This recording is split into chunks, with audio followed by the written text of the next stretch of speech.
ഇന്ന് നമ്മുടെ മക്കൾ നേരിടുന്ന ഏറ്റവും വലിയ വെല്ലുവിളി പഠന വൈകല്യം, ഓർമ്മശക്തിക്കുറവ് ഇത്യാദി പ്രശ്നങ്ങളാണ്.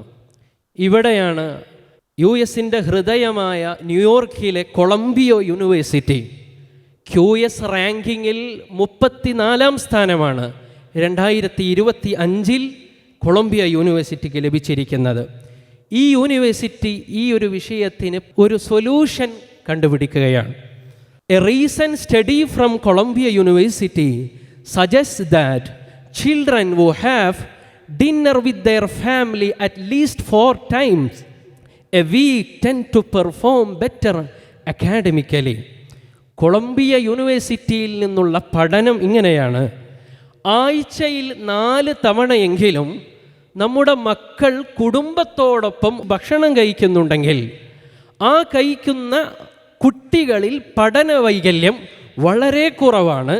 പഠനത്തിൽ മികച്ച പ്രകടനങ്ങൾ കാഴ്ചവെക്കാൻ കുടുംബം ഒന്നിച്ച് ഭക്ഷണം കഴിക്കുന്നിടത്ത് സാധിക്കുന്നു എന്ന പഠനമാണ്.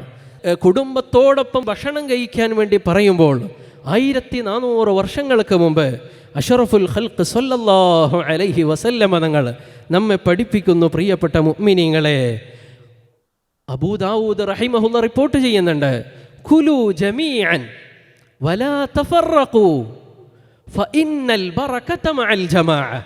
നിങ്ങൾ ഒരുമിച്ച് ഭക്ഷണം കഴിക്കുവീൻ, നിങ്ങൾ പരസ്പരം വേർതിരിഞ്ഞ് ഭക്ഷണം കഴിക്കരുത്. നിശ്ചയം ബറക്കത്ത് അത് ഒരുമിച്ചുകൂടി ഭക്ഷണം കഴിക്കുന്നതിലാണ്. അഷ്റഫുൽ ഖൽഖ് സല്ലല്ലാഹു അലൈഹി വസല്ലമ തങ്ങളുടെ ഈ പ്രഖ്യാപനം എത്ര മനോഹരമാണ്! അഷ്റഫുൽ ഖൽഖ് സല്ലല്ലാഹു അലൈഹി വസല്ലമ തങ്ങൾ കുടുംബത്തോടൊന്നിച്ച് മാത്രമായിരുന്നില്ല ഭക്ഷണം കഴിച്ചിരുന്നത്, മറിച്ച് തങ്ങൾ ഒറ്റക്കിരുന്ന് ഭക്ഷണം കഴിക്കാറേയില്ലായിരുന്നു. കൂടെ എപ്പോഴും അവിടുത്തെ കുടുംബാംഗങ്ങൾ ഉണ്ടാകും, അതല്ലെങ്കിൽ അവിടുത്തെ സ്വഹാബെ കിറാം ഉണ്ടായിരുന്നു. നബി സല്ലല്ലാഹു അലൈഹി വസല്ലമ തങ്ങളുടെ ഈ മാതൃക നാം എന്നോ പിന്തുടരേണ്ടിയിരിക്കുന്നു. അല്ലാഹു സുബ്ഹാനഹു വ തആല ഈ സുന്നത്ത് മുറുകെ പിടിച്ച് ജീവിക്കാൻ നമുക്ക് തൗഫീഖ് നൽകുമാറാകട്ടെ.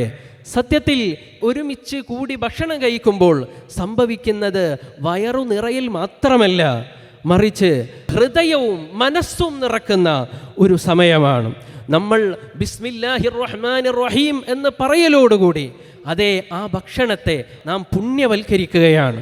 ആ ഭക്ഷണം കഴിച്ചതിന് ശേഷം അൽഹംദുലില്ലാഹ് എന്ന് പറയലോടുകൂടി ഈ ഭക്ഷണവും ശരീരവും ആരോഗ്യവുമെല്ലാം അള്ളാഹുവിൽ നിന്നുള്ളതാണെന്ന് നമ്മെ ഓർമ്മപ്പെടുത്തുകയാണ്. പ്രിയപ്പെട്ട മുഅ്മിനീങ്ങളെ, സാമൂഹികവും മാനസികവുമായ ഒരുപാട് ഗുണങ്ങളാണ് ഈ ഭക്ഷണ രീതിയിലൂടെ ഇന്ന് ശാസ്ത്രം കണ്ടുപിടിച്ചിരിക്കുന്നത്.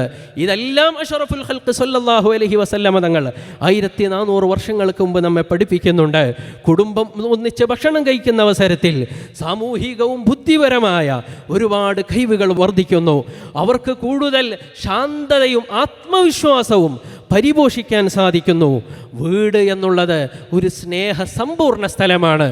ആ സ്നേഹം, ആ ഐക്യം, ആ ഒത്തൊരുമ അത് ഒരുമിക്കേണ്ട സ്ഥലമാണ് യഥാർത്ഥത്തിൽ ഭക്ഷണം കഴിക്കുന്ന അവസരത്തിൽ.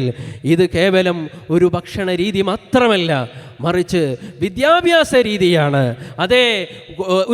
കുട്ടികളുടെ ഒരു സംസ്കാരത്തെ നാം പഠിപ്പിക്കുകയാണ്. ദുർഭാഗ്യവശാൽ ഇന്ന് നമ്മുടെ മക്കളുടെ ഭക്ഷണ രീതി കാണുമ്പോൾ വലിയ അത്ഭുതം തോന്നുന്നു. ഒരാൾ TV-ക്ക് മുമ്പിൽ ഭക്ഷണം കഴിക്കുന്നു, മറ്റൊരാൾ ഫോണിലൂടെ സ്ക്രോൾ ചെയ്തുകൊണ്ടിരിക്കുമ്പോൾ ഭക്ഷണം കഴിക്കുന്നു, മറ്റൊരുത്തൻ വീടിൻ്റെ മുകളിലെ റൂമിൽ നിന്ന് ഭക്ഷണം കഴിക്കുന്നു. ഇതിലൂടെ കുടുംബങ്ങൾ തമ്മിൽ വേർതിരിക്കാനുള്ള സാധ്യത വളരെ കൂടുതലായിരിക്കുന്നു. ഇതുകൊണ്ടാണ് അഷ്റഫുൽ ഖൽഖ് സല്ലല്ലാഹു അലൈഹി വസല്ലമ തങ്ങൾ 1400 വർഷങ്ങൾക്ക് മുമ്പ് നമ്മെ പഠിപ്പിക്കുന്നത് ഭക്ഷണം കഴിക്കുമ്പോൾ ഒരുമിച്ചിരുന്നു ഭക്ഷണം കഴിക്കണം. അപ്പോഴാണ് മാതാപിതാക്കൾക്ക് മക്കളോട് ആശയവിനിമയം നടത്താനും അവരുടെ അച്ചടക്കത്തെയും പെരുമാറ്റ രീതിയെയും ഇവകളെയെല്ലാം പഠിപ്പിക്കാനുള്ള ഒരു പ്ലാറ്റ്ഫോമായിട്ടാണ് സത്യത്തിൽ ഒരുമിച്ചിരുന്ന് ഭക്ഷണം കഴിക്കുമ്പോൾ നമുക്ക് ലഭിക്കുന്നത്. കുടുംബം ഒരുമിച്ച് ഭക്ഷണം കഴിക്കുന്ന അവസരത്തിൽ സന്തോഷവും സമാധാനവും ഐക്യവുമാണ് നമുക്ക് ലഭിക്കുന്നത്. അല്ലാഹുവിൻ്റെ ഹബീബ് സല്ലല്ലാഹു അലൈഹി വസല്ലമ തങ്ങൾ പഠിപ്പിച്ച സുന്നത്തുകൾ മുറുകെ പിടിച്ച് അത് നമ്മുടെ ജീവിതത്തിൽ നിത്യമാക്കാൻ അല്ലാഹു തൗഫീഖ് നൽകുമാറാകട്ടെ എന്ന് മാത്രം ദുആ ചെയ്തുകൊണ്ട് വആഖിറു ദഅവാനാ അൽഹംദുലില്ലാഹി റബ്ബിൽ ആലമീൻ. അസ്സലാമു അലൈക്കും വറഹ്മത്തുള്ളാഹി തആല വബറകാതുഹു.